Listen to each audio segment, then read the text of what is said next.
Hello বন্ধুরা, আশা করি তোমরা সবাই খুব ভালো আছো, সুস্থ আছো। তো অনেক দিন পর আমি আরেকটা নতুন ভিডিও নিয়ে হাজির হলাম। আর এইটা আমাদের নতুন বাড়ি। তো নতুন বাড়ির যা কাজকর্ম আছে সেগুলো আমি সেরে নিচ্ছি। আর কি বলো তো, নতুন বাড়ির পাশাপাশি আমার পুরনো বাড়িটাকেও পরিষ্কার পরিচ্ছন্ন রাখতে হয়, তাই চলে এলাম পুরনো বাড়িতে। তো যা কাজ আছে আমি সেরে নিচ্ছি। আর যেহেতু আজকের ঘটবাড়ি পুজো, তো আমি চলে এলাম ঠাকুর ঘরে তো পুজো দিতে। আর এই ঘটগুলো না আমার শ্বশুরমশাই এনে দিয়েছেন। তো সেই ঘটগুলোই আমি এখন বসিয়ে দিচ্ছি। আর এদিকে মিষ্টিও ঘটে জল দেবে। তো ও আর খিদে সহ্য করতে পারছে না। তো ও ভাবছে যে কখন মা ঘট বসাবে আর কখন আমি খাবার খাবো।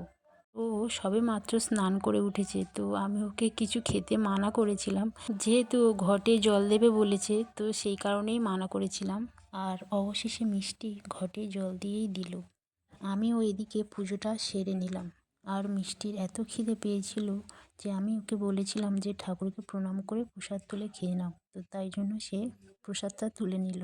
তো বন্ধুরা, ভিডিওটা ছিল এই পর্যন্ত। যদি ভিডিওটা তোমাদের ভালো লাগে লাইক করে পাশে থেকো, তোমরাও ভালো থেকো। চলো টাটা।